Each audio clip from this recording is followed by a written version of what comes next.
Кандай адамды мусулман деп айтабыз биз? Бул ойлоно турган маселе бир. Экинчиден, шариатта айтылат Алладан башка Алла жок деп. Кыргызстанга келгенде айтышат Алладан башка теңир жок деп. Бул эреже каяктан чыккан, кайсы эл үчүн чыккан, биринчи ошону тактабайлыбы? Мисалы айтат, туулгандан эле ал мустактан эле элдин баары мусулман деп, андай болбойт да. Бул диндин өзүнүн эрежеси бар, арабтар жазган эрежеси. Кыргыз эли ал ислам дини түптөлгөнгө чейин эле жашап келген эл. Бул Орто Азиядагы эң байыркы эл. 1800-жылдарда Атургай Чохон Валиханов келип Кыргызстанда жазып атат. Ислам ибадаттарынан кыргыздардын түшүнүгү жок экен дейт. Мына азыр гана жаңы татар анан өзбек молдолор пайда болуп баштаптыр деп. Бул тарых. Бул китепте жазылып турат. Муну эч ким танган жок. Анан бүгүнкү күндөгү исламчылар абдан агрессивдүү болуп атат. Мына сүйлөшө келгенде эле кагып силкип, андан ары өзүңдү алыстатып, анан келесоо тутуп сүйлөбөш керек да.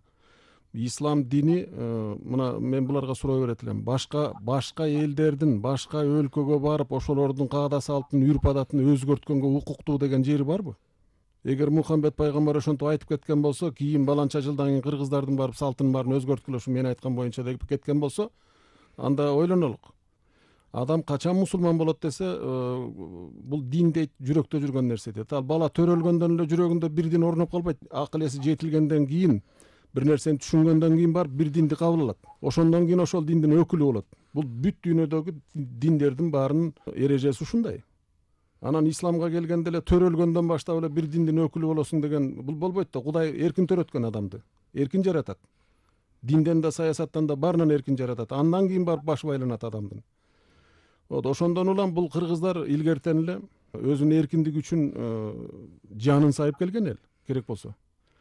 Бүгүнкү күндө бул кыргыздын каада салтын талкан ташын чыгарып баарын өзгөртүп ийебиз деген ал жакшы саясат эмес. Жакшы жөрөлгө эмес. Мисалы кыргыздар барып арабтардын жашоо турмушун өзгөртөбүз деп аткан жок да. Эмне үчүн бу бердеги кыргыздардын турмушун, арабтардын турмушуна тууралап өзгөртүш керек баарын. Мен даватчыларды көп көрдүм да. Бул кечеүнкү аракештер, анан кийин же билими жок, же эчтекеси жок, сантыраган бир дамбалды кийип алган, мээсинде эчтекеси жок, башы боп-бош болгон бир балдар келип алып мага акыл айтат, мисалы үчүн. Сизди мен туура жолго салганы келдим дейт, жолукканда эле. Мен сурадым, сага ким айтты мени туура эмес жолдо баратат деп. Десем, иши кылып дейт, мен кыргыздын баарын туура жолго салышым керек. Сен өзүң биринчи туура жолго түшпөйсүңбү? Сен кечеүнкү аракечи элең, могу жерде бөтөлкө өткөзүп, бизден акча сурап турдуң эле. Бүгүн анан элдин баарын туура жолго салганы калдыңбы? Деген күндөрүм болду. Так ошондой болот да. Анан ушул балдар эмне кылып атат?